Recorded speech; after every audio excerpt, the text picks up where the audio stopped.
Welcome to prime 9 desk analysis. నేను Raju. YS Jaganmohan Reddy arrest కాబోతున్నారు. రేపా, ఎల్లుండా, లేకపోతే ఈ రోజా ఎప్పుడైనా అరెస్ట్ కావచ్చు అని చెప్పి భారీగా ప్రచారం జరుగుతుంది.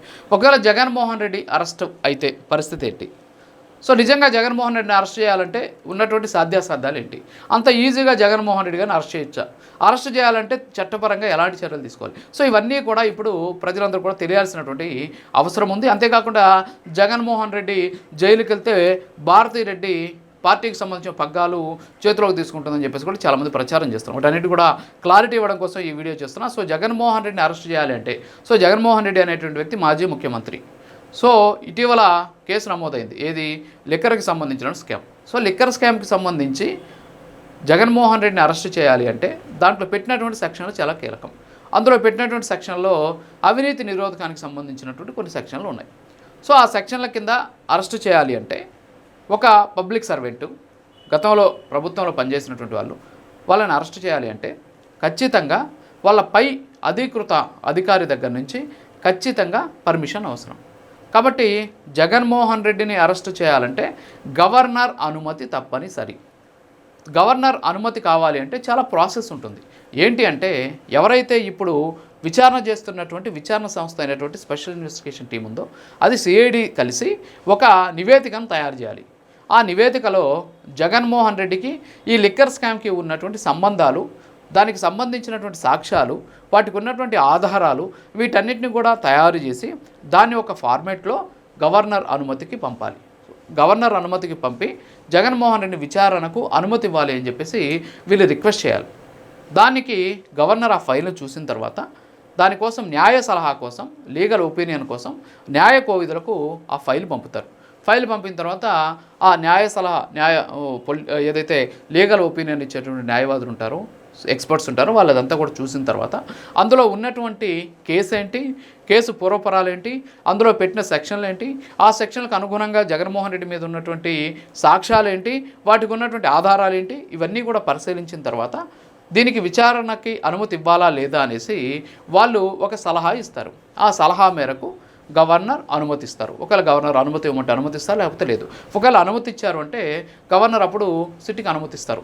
ఏంటి అంటే జగన్మోహన్ రెడ్డిని విచారించవచ్చు అని చెప్పేసి. సో ఆయన విచారించాలి అని అనుమతి వచ్చిన తర్వాత సిట్ ఏం చేస్తుంది అంటే ఆయనకి నోటీసులు జారీ చేస్తుంది. ఎవరికి? జగన్మోహన్ రెడ్డికి నోటీసులు జారీ చేసి పలానా తేదీ లోపల మీరు మా విచారణకు రండి అని చెప్పి కోరుతారు. ఒకవేళ ఆయనకు అందుబాటులో ఉంటే ఓకే, అందుబాటులో లేకపోతే ఆయన సమయం కూడా తీసుకునేదానికి ఆయనకి వెసులుబాటు ఉంటుంది. సో కాబట్టి అప్పటికప్పుడు ఆయన పెట్టాలి అంటే మళ్ళీ ఎఫ్ఐఆర్లో కేసు నమోదు చేయాల్సి ఉంటుంది. సో ఎఫ్ఐఆర్లో కేసు నమోదు చేస్తే ఆయన మళ్ళీ ముందస్తు బెయిల్కి వెళ్ళేటువంటి ఛాన్సెస్ ఉన్నాయి. సో వీటన్నిటికంటే ముందు మళ్ళీ విచారణ కోసం తీసుకురావాలి. విచారణకు కూడా వచ్చారనుకుందాం. సో విచారించేటువంటి సందర్భంలో అరెస్ట్ చేయాలని భావిస్తే మళ్ళీ గవర్నర్కి సమాచారం ఇచ్చి అప్పుడు జగన్మోహన్ రెడ్డి అరెస్ట్ చేయాలి. సో ఇదంతా కూడా చాలా పెద్ద ప్రాసెస్. ఈ రోజో లేకపోతే రేపో ఎల్లుండో అరెస్ట్ చేసేటటువంటి పరిస్థితులు లేవు. అందుకే ఇటీవల కాలంలో చంద్రబాబు నాయుడు గవర్నర్ని కలిశారని చెప్పేసి, జగన్మోహన్ రెడ్డి అరెస్టుకు అనుమతికి ఫైల్ పంపిస్తాం, అనుమతి ఇవ్వాలని చెప్పి కోరారని చెప్పేసి ప్రచారం జరుగుతుంది. అందులో ఉన్న వాస్తవం ఎంతో నాకు తెలియదు. అలాగే ఇటీవల నారా లోకేష్ గారు కూడా ఆయన అనంతపురం పర్యటన ముగించుకొని వెంటనే ఢిల్లీకి వెళ్ళిపోయి ప్రధాని నరేంద్ర మోడీతో భేటీ అయ్యారు.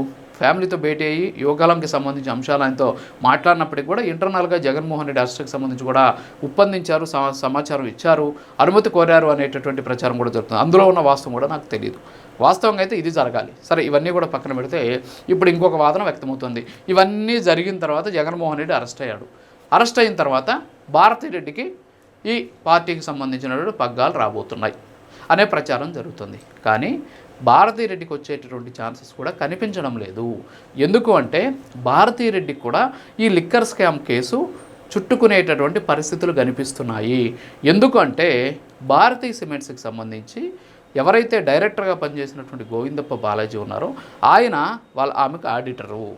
సో కాబట్టి గోవిందప్ప బాలాజీ ఇచ్చేటటువంటి స్టేట్మెంట్ని బట్టి భారతీ రెడ్డి కూడా ఈ కేసులో ఇన్వాల్వ్ చేసేటటువంటి పరిస్థితి కనిపిస్తోంది. ఈ నేపథ్యంలోనే భారతీ రెడ్డి కూడా ఈ కేసులో ఆమెకున్నటువంటి ప్రమేయం కావచ్చు, అంతిమ లబ్ధిదారుల జాబితాలో ఆమెను కూడా చేర్చి ఒకవేళ ఆమెను కూడా అరెస్ట్ చేయాల్సినటువంటి సిచ్యువేషన్ రావచ్చు అనేటటువంటి వాదన కూడా బయట వ్యక్తమవుతుంది. ఈ కోణంలోనే ఇంకా కూడా విచారణ జరుగుతుంది. జగన్మోహన్ రెడ్డితో పాటు భారతీ రెడ్డికి ఇందులో ఉన్నటువంటి కేసుకు సంబంధించినటువంటి అంశాలు ఏంటి అనేటటువంటి దాని మీద ఆమెకి ఉన్నటువంటి లింకులు ఏంటి అంటే ఈ కేసుకు సంబంధించి అంతిమ లబ్ధిదారుగా ఉన్నటువంటి నేపథ్యంలో సో ఆమెకు చేరినటువంటి డబ్బెంత, అలాగే ఆభరణాలు ఎంత, ఆస్తులు ఎంత, ఈ వివరాలన్నీ కూడా సేకరించేటటువంటి పనిలో సిట్ ఉంది అనేది తెలుస్తోంది. సో ఆమెను కూడా ఈ కేసులో ఇరికిస్తారు అనేటటువంటి భయం వైఎస్ఆర్ కాంగ్రెస్ పార్టీలో కూడా వెంటాడుతూ ఉన్నటువంటి పరిస్థితి. సో కాబట్టి భారతీ రెడ్డికి పార్టీ పగ్గాలు ఇచ్చేస్తారు, లేకపోతే జగన్మోహన్ రెడ్డిని ఈరోజు రేపు అరెస్ట్ చేసేస్తారు అంటే అంత ఈజీ అయినటువంటి వ్యవహారం కాదు. జగన్మోహన్ రెడ్డిని అరెస్ట్ చేయాలంటే చాలా ప్రాసెస్ ఉంది. సో భారతీ రెడ్డికి సంబంధించి గోవిందప్ప బాలాజీ అరెస్ట్ అయ్యారు కాబట్టి సో ఆయన ఇచ్చేటటువంటి సమాచారాన్ని బట్టి ఖచ్చితంగా ఆమె మెడకు కూడా కేసు తగులుకునేటటువంటి అవకాశాలు కనిపిస్తున్నాయి. సో దీని ద్వారా వైఎస్ఆర్ కాంగ్రెస్ పార్టీ భవిష్యత్తు ఏంటి అనేటటువంటి అనుమానాలు వ్యక్తమవుతున్నాయి. ఆ పార్టీ భవిష్యత్తు మీద కూడా నీళ్ళు నీడలు కమ్ముకుంటూ ఉన్నటువంటి పరిస్థితి. ఇది వాళ్ళ డెస్క్ అనాలిసిస్. మరో అనాలిసిస్లో మళ్ళీ కలుద్దాం.